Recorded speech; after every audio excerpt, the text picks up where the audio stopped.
Welcome to Paranormal Roundtable. I'm your host, Josh Turner, and with me, as always, is Anthony and Mushu. Anthony. Oh, wait. Dang, I messed it up. He messed it up. Messed up his own name. What you get. You don't even know your own name. Shoot. But what else is Oh, new? shucks. It's a lot of stuff Tony doesn't know, including his name. What he doesn't know could fill the Alexandria Library. Now, let me tell you something, folks. We got a show for you tonight, but first, let's get the preliminaries out of the way. Don't forget, we do a show every Friday and Sunday. It's a live stream. It's become wildly popular. We get anywhere from 450 to 650 people in that chat on a regular basis. And so come check us out. Friday, we have a guest every Friday, and then every Sunday, we have us basically retelling people's encounters like we're going to do tonight. This is going to be a fun show. I'm really looking forward to this one. I like all of the shows, but some shows I'm just like more into them than others. This one definitely I'm into. I'm wanting to tell this. Don't forget, folks, we have a Patreon. We have a $10 all the way to a $50 tier, and each tier is different, and it gives you a different size swag bag. The $50 tier, of course, is going to be loaded. You're going to have a book from many different authors. Who knows which one? And if you have a preference, you can always message us and try to let us know. And then you will get both of my books autographed. If you do the $50 tier, the $40 tier, you get one of my books autographed, your choice. And then you get another author's books. And then, of course, as always, you get shirt, you get all kinds of stuff, stickers. If we have the hoodies in come December, we will be giving hoodies out. That starts in December because that's when it's going to get really cold. But anyways, we're going to move on here. We got a lot to talk about. Josh Turner at prtpodcast.com. Check me out. If you're on Facebook, you can always send me a story through Messenger. A lot of people do. And run Instagram. And Tony, you want to give the coordinates to yours? Yeah, my Instagram is PRT Mushu. You can also email me at mushuprt@gmail.com. You can find me there. And you can also send me their stories, and I'll check them out as well. Yeah. And there is some stuff that has been going on that you probably want to, if you want to keep abreast of it. I do some lives every now and then during the day to kind of give you the heads up on what's happening, because there are people causing problems in this community, and they have caused a ton of problems for us, and we're not passive, and we're not going to sit back and take it. And I'm just going to say this: if somebody messes with my family or me, I'm going to say something. I'm not going to sit there passively. And they've messed with other channels, our friends, and so forth. You can go to my Facebook and kind of look at. I've whenever they do something or say something, I just put it up there for everybody to look at. So I'm not going to waste time talking about it on this show. Go look at it on my Facebook, and you'll see what I'm talking about. And I don't want to hear people tell me, well, you can just block and delete and move away, whatever. It goes a lot deeper than that. Way, way deeper. We're beyond that. And all of my friends and family and allies can tell you that. And I say allies and friends as in like we're friends with other channels like Hellbent Holler. Check them out. Check out Barton Nunley and Humanoids. Check out Bigfoot Michigan Rob, Blondes and Booze. Who else do we got? Bettina Moss with Crypto Normal Encounters. Abe Cius with Spiritual, what is it? Spiritual Encrypted Encounters. Spiritual Encrypted Encounters. Lyle Blackburn. And go check out his podcast. Christopher Jordan. I mean, there's Christopher a plethora. Jordan or Chris Curious Rome. Yep. Who else? We got Christopher Garitano, Off to the Witch. Bigfoot Michigan Rob. We just said him. Texas Front Porch.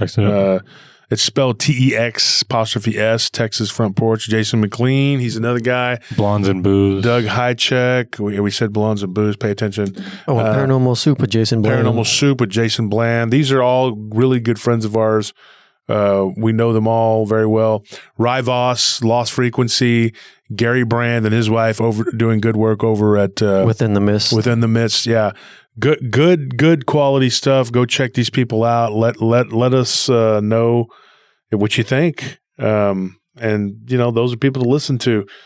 I would steer clear of certain other channels for sure, because they are using fake subs, fake numbers, and AI generated stories, which we do none of. So with that being said, I'm going to get started here. We decided we were going to talk about the story from, was it African story, the African story? Mm-hmm. Yeah. Okay. We're going to get started with a story from Africa. Now, this person I know personally, and he's from Belgium. And he joined another friend of mine who was an Israeli, and they actually went to South Africa to work on as security guys on a team, and they were guarding I guess you could say, a corporation's assets. And because it had gotten so violent down there, it was at one time the carjacking capital of the world because it was just so bad. And South Africa's had a lot of problems in the last 20, 30 years. I can tell you this, it's not a friendly place. They were in Johannesburg. So they were guarding some assets, and they were in charge of a warehouse. Now, they were threatened. One of the people that they were working for was threatened by supposedly a witch doctor. And what this person told them that he was going to do was he was going to send somebody to unalive him. And so he beefed up the security. Now, one of their security people had been unalived by one of these people who was he was more of like a gang leader, but he was known to practice black magic. And a lot of people said that he had the ability to shapeshift. And one of the things that he would turn into was a hyena. Now, some people had claimed that they had seen these weird jackal-looking creatures. They say jackal-looking because they weren't totally like jackals. They looked like some sort of canine, but they weren't what you would expect a jackal to look like. They were larger and more aggressive. And one of the security people had actually told my friend that he had been bit. He had been bitten on his arm and his leg by one of these jackal creatures. The creatures that were in question of the jackal type that he described from another guy that worked there. He was a British guy named Thorne, and what he told him was that when this other guy had gotten bit, a South African man, he said that when it attacked him, he witnessed the attack. This British guy, it was actually Scottish, but he witnessed this thing attack him, pull him down, and drag him away. The weird thing is when they looked at the security camera, you see the guy fall down and getting pulled. But and of course it's in a sensitive area where they were at. And so it was kind of just hushed up and not talked about. And they were told, hey, don't go around talking about this. This isn't something. This happened years ago. And, now if you looked at the footage, somebody would probably just say, well, they figured out a way to manipulate it or something. But he said it was one of the weirdest things he'd ever seen.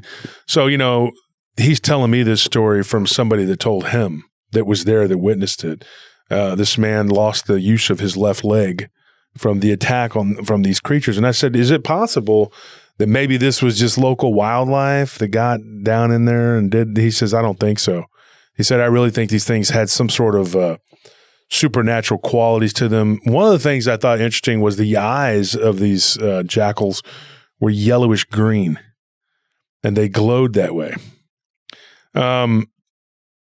Having heard so many different stories from so many different places from around the world, I know we're all that word's not jaded, but it's like you're kind of desensitized almost, Yeah. To like, you're like, oh yeah, okay, jackal creatures attack people with green eyes. And you read these stories and you're like, oh, okay. And then you contact these people and then they tell you, like, wow, this is what really happened, But this person is somebody I know personally, and it's a friend of mine that works downtown. Y'all know who I'm talking about. And he introduced me to this guy. He says, hey, I got a guy that's got a story. You should interview this guy. And so I did. And it's somebody that I had met before, and we weren't like friends. I'd say we were more like acquaintances. And I knew the other guy that worked with him too. They were partners. They would go and they would work in these different places. Highly trained guys, former military guys from their respective countries. So what ended up happening, this individual was working with a team in this area where one of the guys, it was a parking garage where this guy was parking his vehicle and he had been threatened. They were threatening to kill him. And so what ended up happening, and this guy was buying up real estate and he was taking over certain areas, and this, I guess, ran afoul of a group of guys that were like, hey, and this particular group of guys or gang, whatever, they were actually Fulani Nigerian. Now, we've talked about what that is. They're a type of Islamic, and they can be extremists. And they told them, you're not taking over this area. and they threatened to kill him. And the guy that was actually buying this land up, and you can look this term up, they're called black diamonds. And what they are, since apartheid ended, there was a large group of black individuals who were from South Africa who were able to do business and not be discriminated against. And actually they built like partnerships and alliances, and they got very wealthy.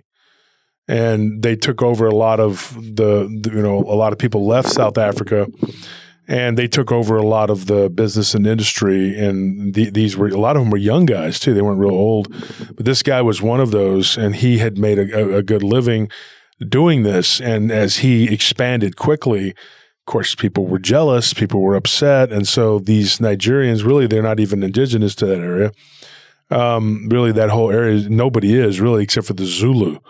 Now, I have a couple friends that I've known for years, and one of them was a Zulu that, I think you met him, Anthony, at our Ash's bar.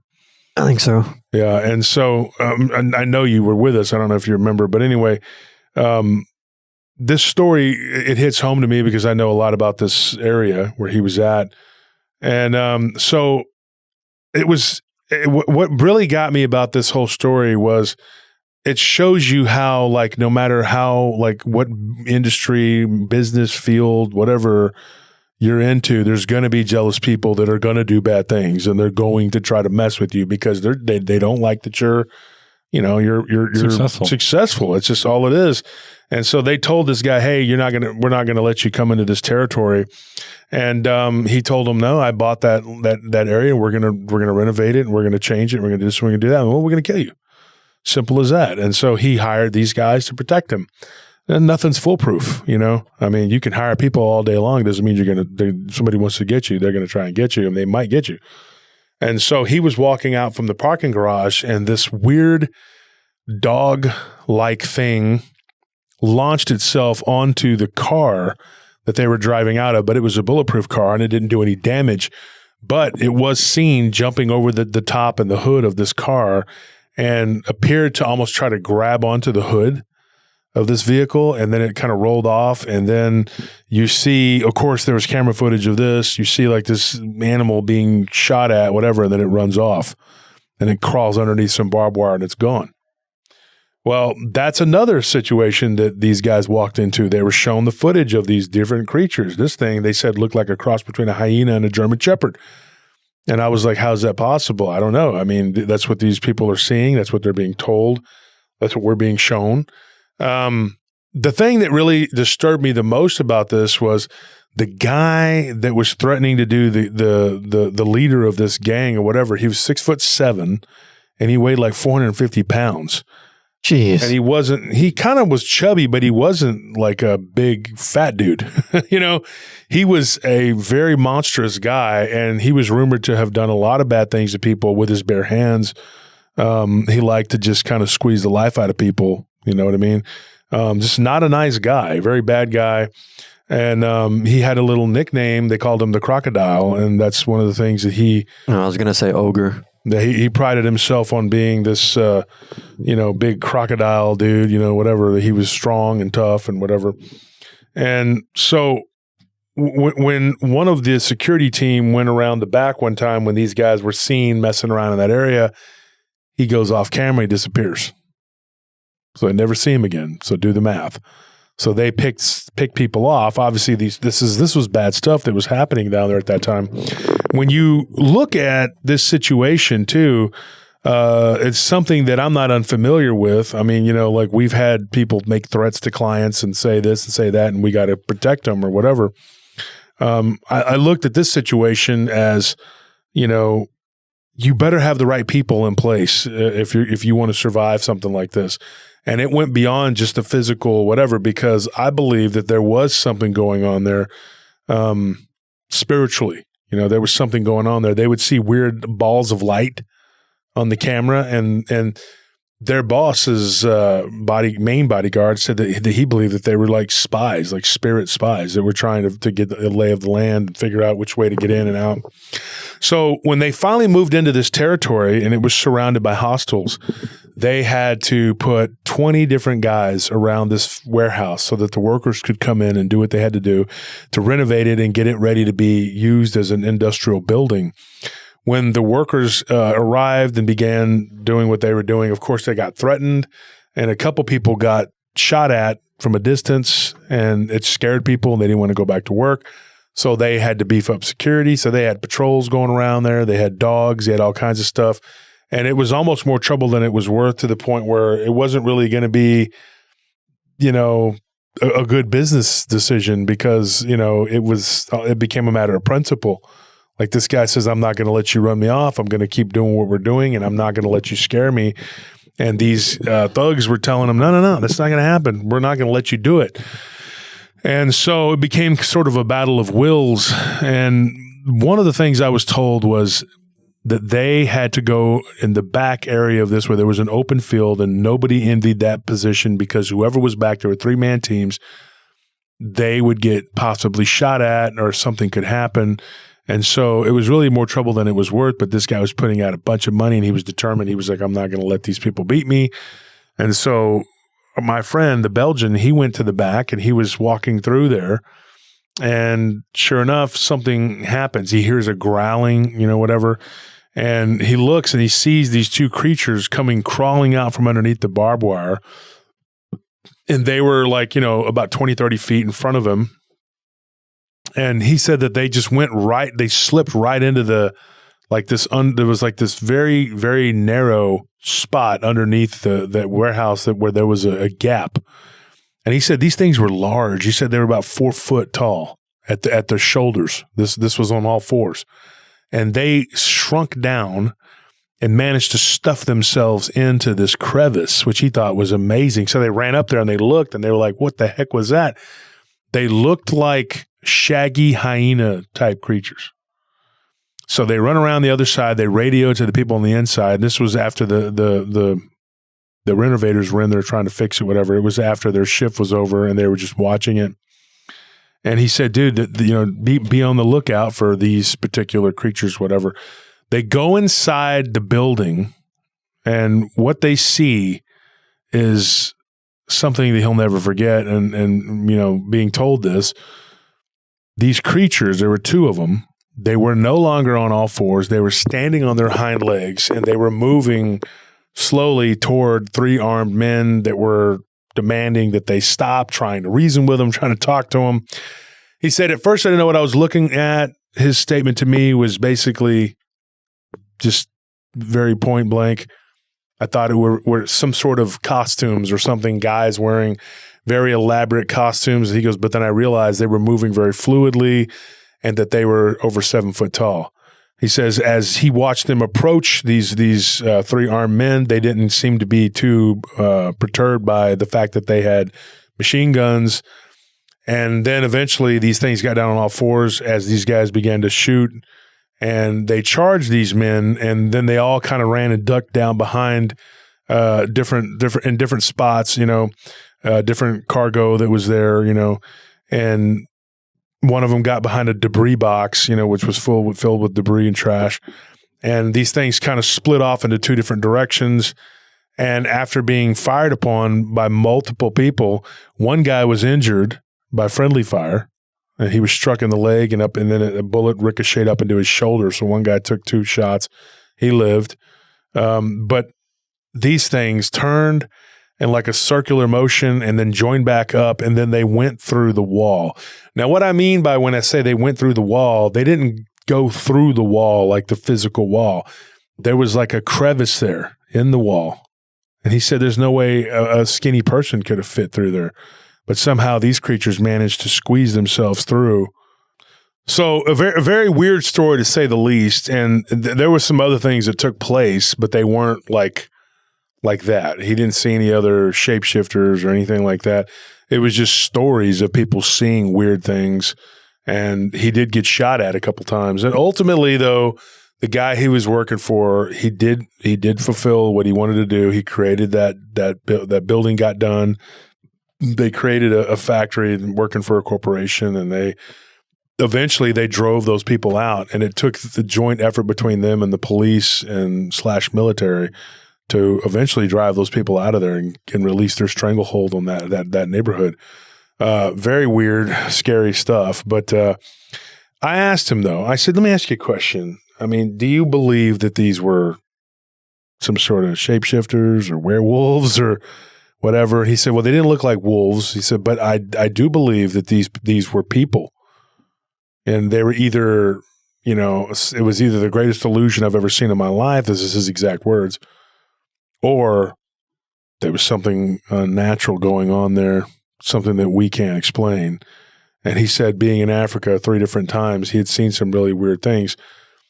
I will say this. There was another story that was given to me by somebody that was on his team that he introduced me to. I'll just call this guy Brinks. Brinks told me a crazy story too. He said that when he was in Central Africa, well, East Central Africa, at one time he had done a job there and he was working with a guy who was a pilot.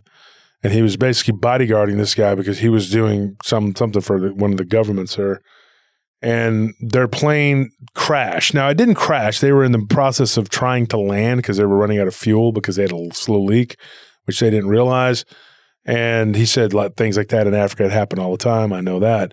And so they decided to land. And as they were landing, they hit the ground a little too fast. And then they kind of spun around in a circle. And one of their wings got clipped by a tree. So that rendered the plane immobile. Now, it wasn't one of those like, I shouldn't be alive. You know what I mean? Like, you know what I mean? Like you're on that show and you're like, I had to drink water out of my own underwear or some weird stuff. They always have something that happens. And then they're dying and it's usually their fault. They went and did something they shouldn't have done. And they're like, I was in the outback and I just decided to go for a friendly jog and dingoes ate my hands, you know, which we'll be talking about dingoes in a minute here. But what's up? No, I just find it funny. It's always just like, it's like, oh, a dude came up to me with 2 pills. He said, if you choose this one, you'll die. If you choose this one, you'll live a nice life. So I chose the death. I like living on the edge. Big mistake. Me adrenaline. Danger's my middle name. Austin Danger Powers. And then they show the person, they got no fingers and no nose because of frostbite. And they're like, man, that pill was a doozy. I took it in the Sahara Desert. Look what happened. But so enough joking. But what happened was these people, they ended up, there were 3 of them, and they were in this little small plane. I think it was like a Cessna or something. I believe that's the kind of plane it was. He said it was.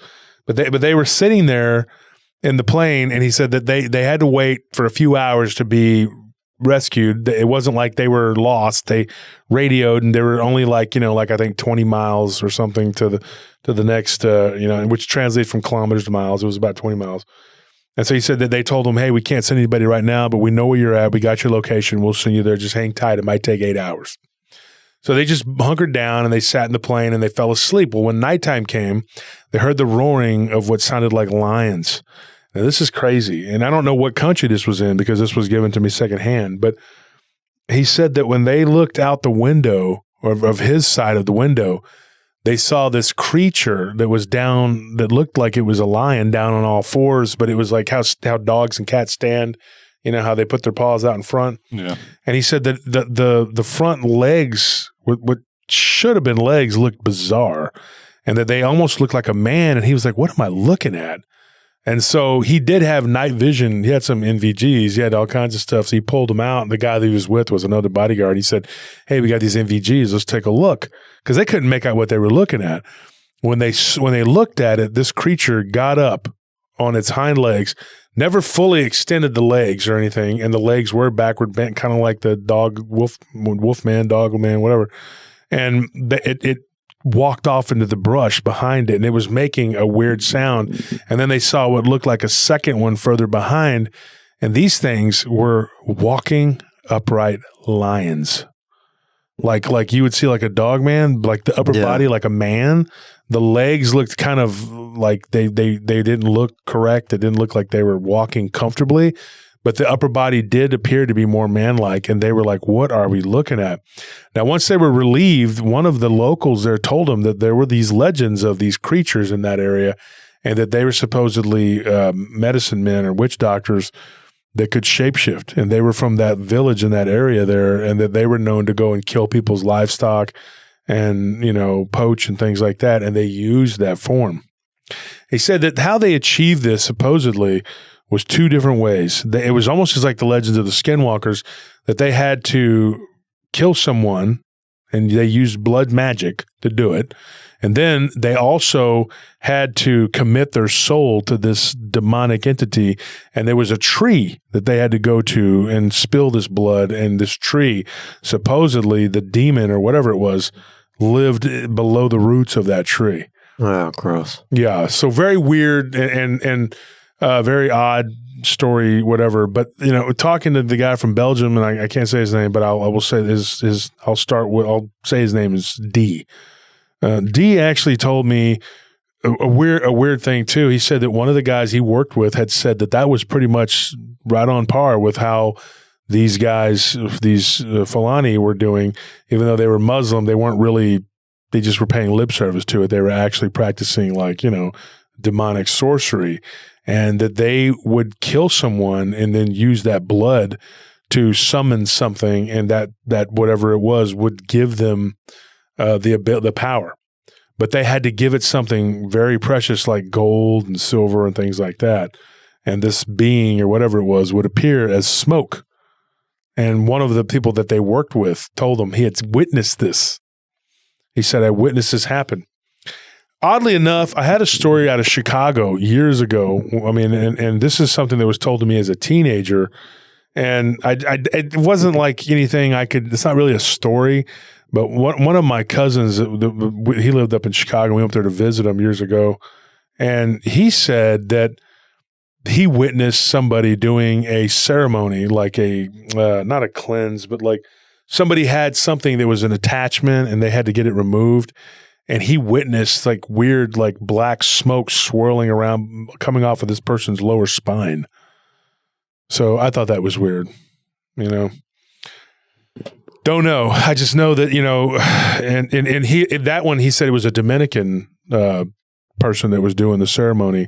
Yeah. So I don't know if there's a significance or a connection, but it just seems kind of like on par with what we're talking about. So moving on from that, the shapeshifters of Africa, we'll go to another place, Australia. And we were making a joke about dingoes a minute ago. I'll tell you this. This happened near an old mining town in, I guess it was West Central. I believe it was West Central Australia, which is just basically the outback. And it's not, and I can't remember the name of the town off the top of my head, but it was a place where there used to be a mining camp there, and there's not much there. There's not a lot of people, maybe 100 people, and they have been there for a long time, and it's like 2 or 3 different families that just kind of expanded and spread out a little bit, and there's just enough water there. But they have to have water shipped in during certain times of the year, and then they have to wait to get, just in case it gets kind of hairy because there's not enough water. So they may have to go without bathing and stuff like that. But this young girl, she was from Darwin. I think she was from Darwin. So she went there to go visit because her cousin, that was basically her cousin's cousins that lived out there. And so she went out there on a trip, and she thought it would be cool because there were kangaroos and there were dingoes and all kinds of wildlife, and she wanted to see them. And so she went out there for 2 or 3 days, and there was this long trek out there in this heat. And she said halfway through, there was no air conditioning on the bus. She thought, this is a very bad idea. No. She was a teenager, her and her sister. Yeah, and she was like, this was not what I wanted.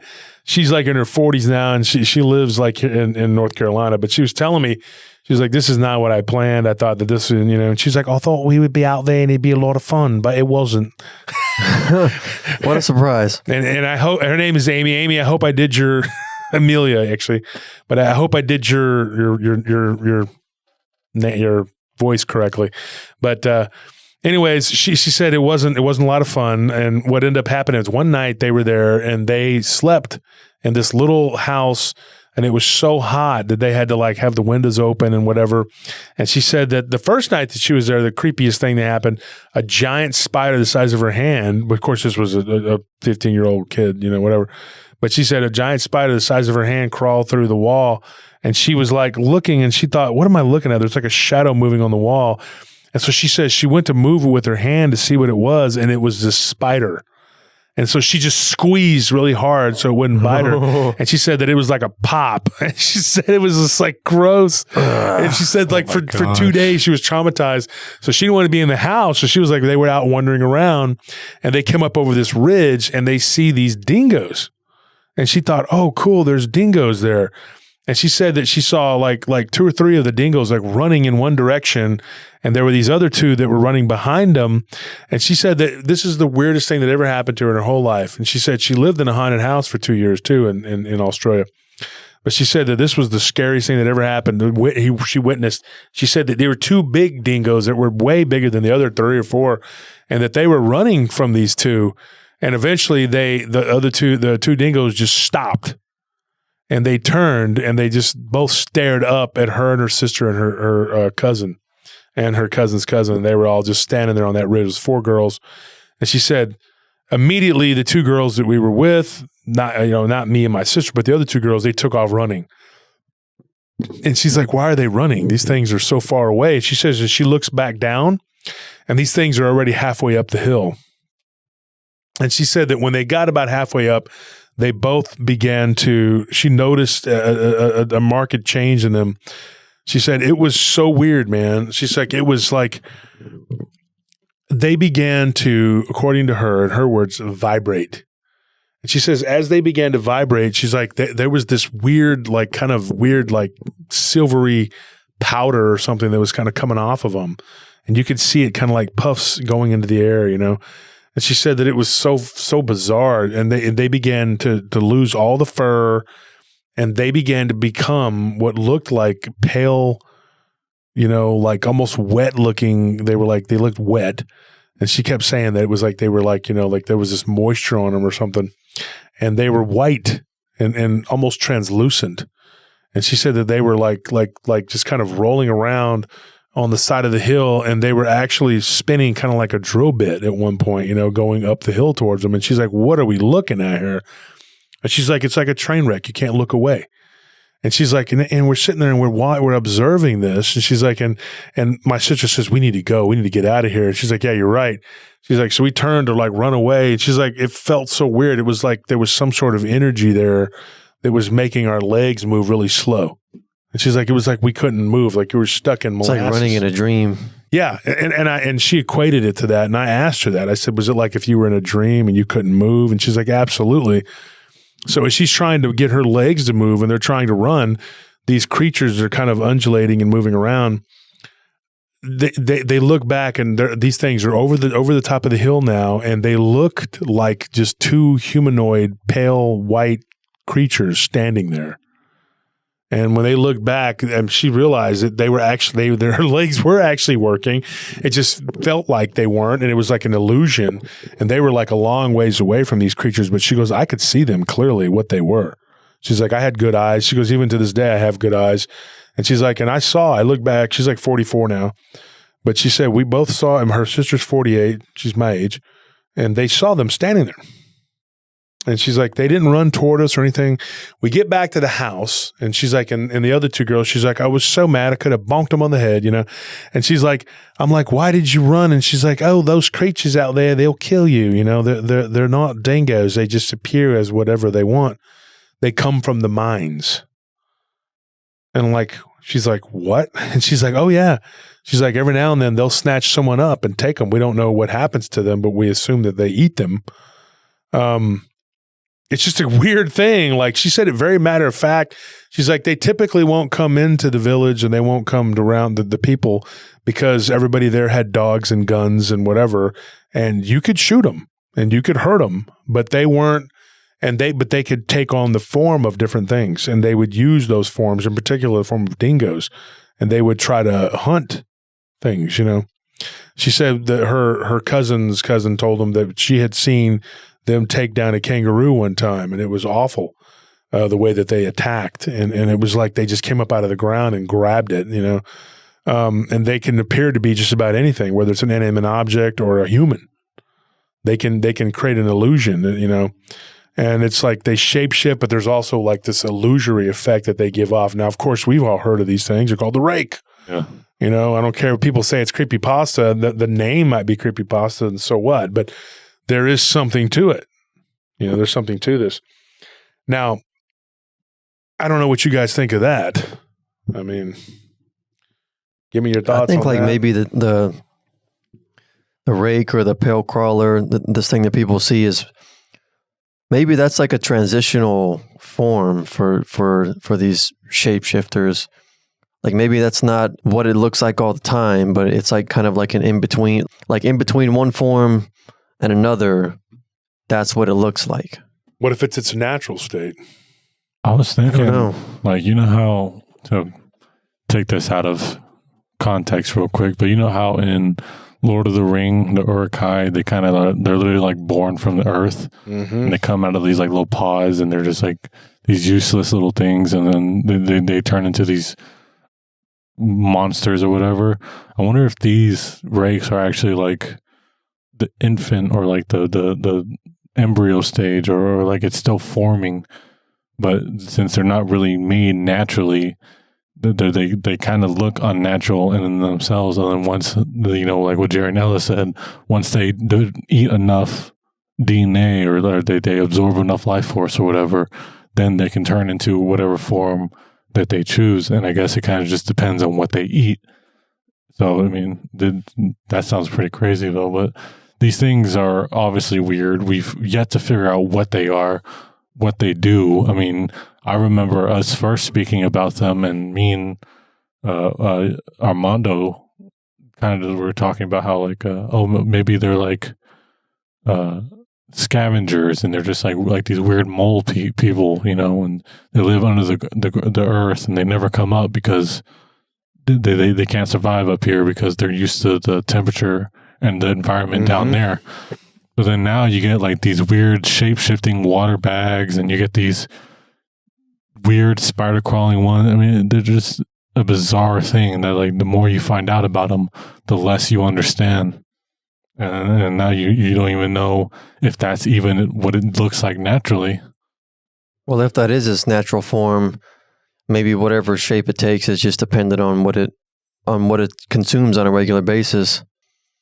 Where like they're kind of infecting, or not maybe infecting, but kind of just stealing DNA from their prey, I guess, to become what they are, become whatever the heck they are. And you don't think it happens from them eating them? Maybe, I don't know, ingesting it. It could be like that. I mean, it's this weird thievery. I mean, a plague might not be the correct word to use, but it just, I guess it just reminds me of like cells.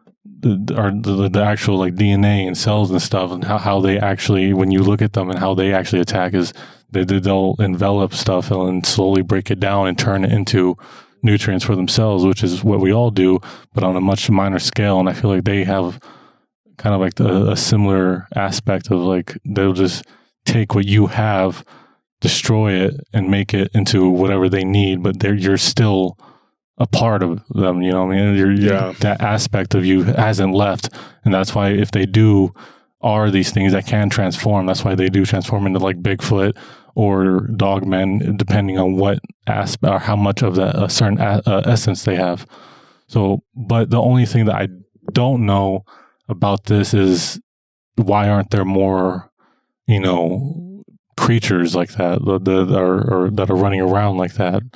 Well, I mean, I think you'd have to be near them, like this was near a mine. Well, I mean, the transform creatures, I guess, more like you spoke about bipedal lions, basically. But I mean, like, what is the process of like, or how much do they need to take to be able to transform into Bigfoot like or Dogmen?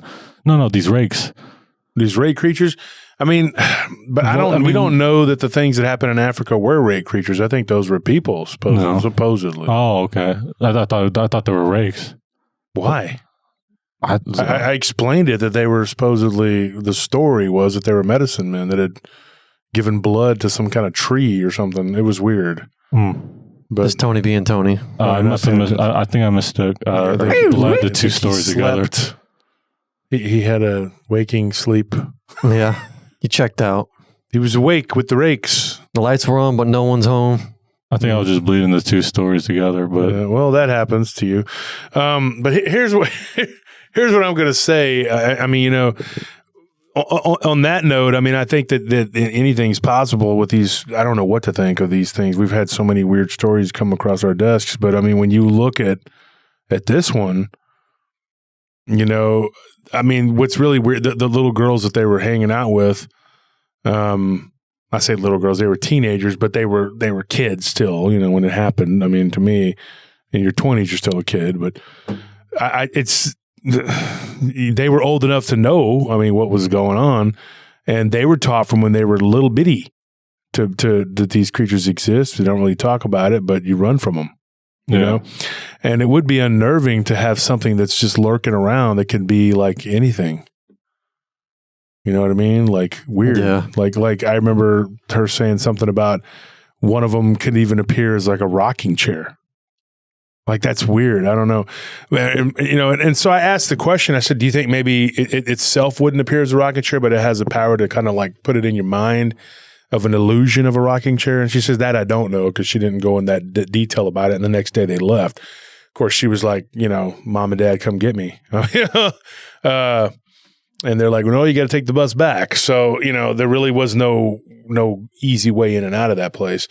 But yeah, she just said that it was a very nasty experience for her, horrible, scary thing, and that they really kind of pushed it out of their minds, her and her sister.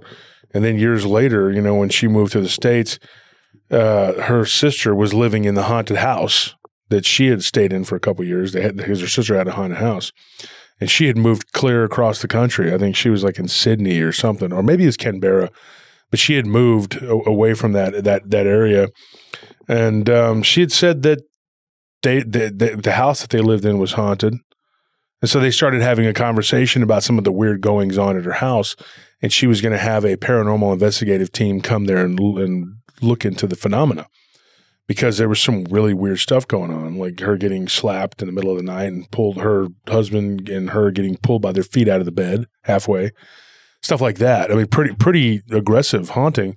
But she said we were talking about it, and her sister said, but it was nothing like what happened to us when we were kids, Amelia. And she was like, yeah. And she thought that she was referring to an incident where another weird thing that happened to her, a man broke into their house when they were children and was a crazy person, basically, and had put his hand over her mouth. And then her dad came in and fought him off and got him out of there. And he was a person that had escaped from like an institution and had broken into their house, but he had also gone in the middle of the night into the neighbors' houses too, a couple of them, and had eaten food and messed around with stuff, and people didn't even wake up. So that was a weird story. And she goes, no, I'm talking about the dingoes. And then she said she had kind of blocked it out of her mind, and then it all came flooding back to her at one time when she was like 31 years old or something. And she was like, oh my gosh. She goes, yeah, I remember that. And she's like, and after that memory never left. You know what I mean? But she said for years that it was like she had blocked it out of her mind and never talked about it. She had told her parents, and her parents were just like, oh, that's ridiculous. That never happened. And that was the end of it. Her parents never bothered to ask the adults there if it was true or anything. That's the thing that you hear a lot is like people will say, I was standing in line at the store and I just look over and I see a magazine, and it just brought back all these memories of something that happened to me when I was a kid. This person told me a crazy story, and here's another one. I'll get right into this one. This person said that they were literally standing in line at a grocery store. And the cool thing about this was that they were at an M system. Now, the cool thing about that, I didn't know of any other places but in Northwest Texas where M systems existed. My mom used to work as a cashier there.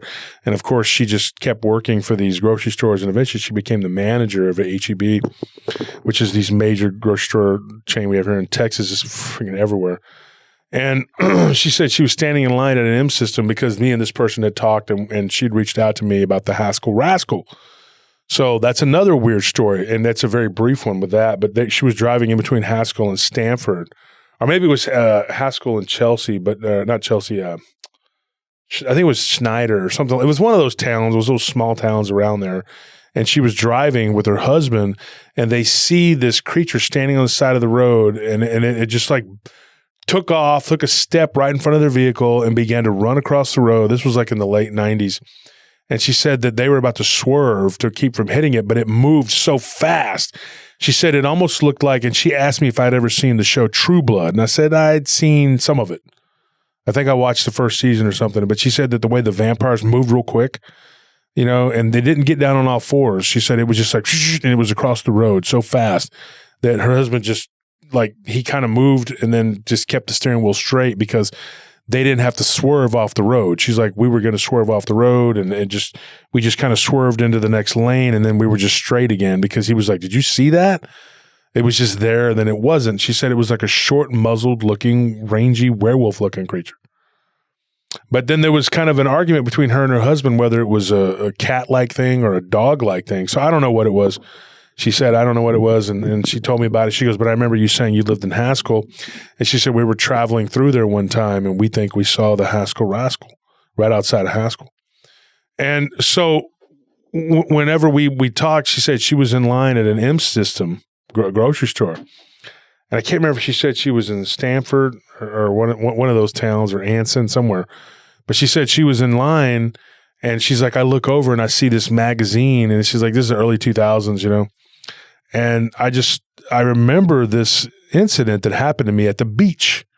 She says, and we were down in Port Aransas, which we go to every year, a couple times a year, a lot of times. And we didn't go this past year. We've been so busy. But she said, she's like, I'm sitting there and I'm looking, it's about sharks.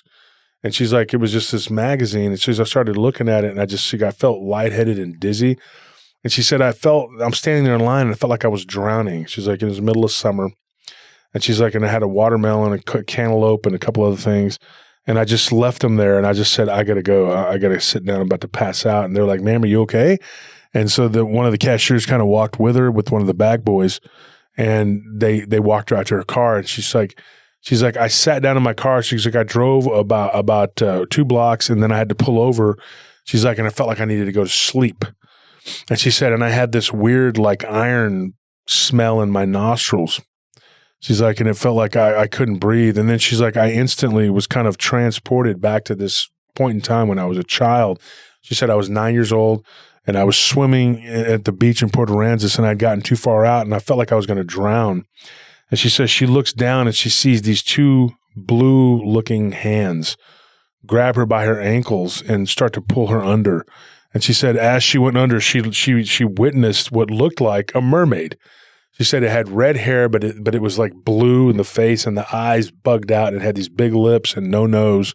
And she said that it would just like grabbed her by her sides. It was a female, and lifted her up and like kind of held her above the water, and then like began to push her out into the shallows. And then she set her down and then took off back out into the water. And I was like, so you were essentially rescued by a mermaid? She goes, yeah, but not a good looking mermaid. She's like, it was an ugly, creepy looking creature. And she's like, and I got the distinct feeling that there was something else there just lurking around the corner. She says, I don't know if it was a large shark or if it was another one of these creatures, but whatever it was hostile. And I think that this thing was actually saving me from that. So she's like, it wasn't just the drowning that was taking place. She was already choking on water. She said she staggered to the shore, and she coughed really hard, and she like all this water came out, and she said it came out of her nose, and it burned her nose, and she had like this weird irony taste in her throat and her mouth, and she realized it was blood because I guess she had eaten some of the sand and salt and stuff, and it scratched her throat. Yeah. And so she remembered that all of a sudden that had been pushed out of her mind. But then here's what's weird. Here's where the shapeshifter element comes into the story. Very strange thing. She's like, it's a very weird thing. She goes, we went to a restaurant later that evening, and there was a woman there that came up to wait on us. And she's like, and she had really, really, really red hair. And she's like, and her eyes were kind of bugged out, kind of like that mermaid-looking creature. But she's like, it was very much a human. She was a very much a human being. And she's like, walks over to the table, and she takes their order or whatever and gets them their food. And then at the end of the meal, she kept looking at her. And she said that she knew her name. And she's like, I didn't give this person my name. And she's like, her name's Marlene. But she was like, and she's like, did you enjoy your dinner, Marlene? And she was like, yes, I did. And she's like, it just hit me. She's like, I had not given this woman my name. And she's like, drinking some water, you know, and at one point she says, "Don't drink too fast." She's like, "You've had enough water for one day." Like, that was another thing. So was this woman a shape-shifting mermaid? If her child mind is to be believed, like, did that happen?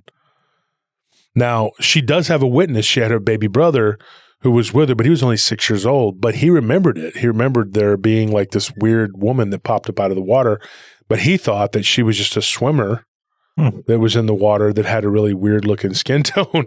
And she argued with her brother, and she's like, her brother's name is Tommy, and she's like, "Tommy, how would that be like, you know, a blue woman?" You know, he goes, "I don't know, maybe she was drowning too."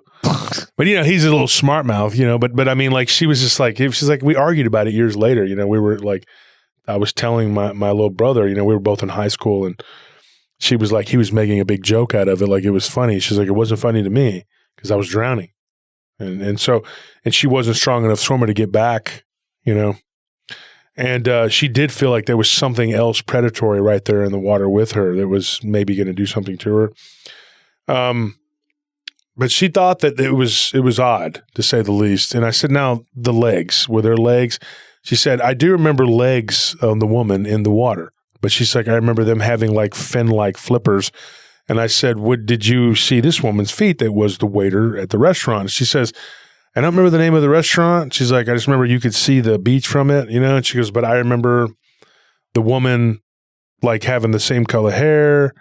She had like this weird thing, or like her hair pulled back in a weird way that totally was different than the way that it looked in the water because it was wet, you know." She's like, "So I couldn't say 100%. And of course she had a nose, you know, the thing in the water didn't have a nose. But she said that the weird thing was that she talked about having had enough water and then calling her Marlene. And then the mom and dad didn't even think it was odd. And she's like she's like, "Mom and Dad, hey, I got a question. You know, did y'all say my name to this woman ever?" And she's like, "Oh, she must have heard us say your name or something, you know." So they just kind of played it out. She's like, "Yeah, but nobody said my name, and nobody's like listening to her. They're just like, okay, you're just a kid, not remembering stuff."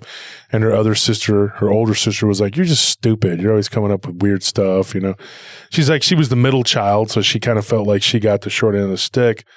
And I said, "Well, you know, that's what you get for being the middle child. It's just the way it is." But you should have been born faster. You should have been born faster. It's your own fault. Exactly. It's your own fault. You can't nobody to blame but yourself. But no, it is a strange thing. You know, it's like, was that a shapeshifter? Could you say that was? I mean, or was it just a weird memory? Did it really happen the way she remembered it? Or was it lack of oxygen to the brain from the drowning, possible drowning? But she did say when she got to shore, it was unnatural for her to have like ingested and had all that water to have it all just come out like that easily. She thought that was kind of supernatural as well. And her little brother was like right there where she pushed her, you know, she pushed her right back under and she remembers looking at the shore and seeing her brother way far off to her right. And then when she was pushed, she was like right there by her siblings and their friends. So. Well, we should all just blame the brother then. He's already 6. That's a grown man. He should have saved his sister. Yeah. In some countries, you're already an old man. You know, and you already have like, you know, a family to raise. But now here's the thing. You know, I don't discount anything, but I know memory is very fallible and it's very hard to say, hey, from memory, you know, and we know that. But in y'all's opinion, what do you think is going on with that story? Is that something, or? I mean, it sounds like the mermaid. Now, do I think the person that she saw later on in life, was that maybe her? Later on in life, it was like later that, that evening, you know. Later on in her life. That's 2 strikes tonight. Yeah, he's really not hitting too many home runs tonight. Anyway. I don't remember what I was going to say. Exactly. Well, I think that, I don't know. I mean, I guess it was some kind of like aquatic shapeshifter, but I don't know.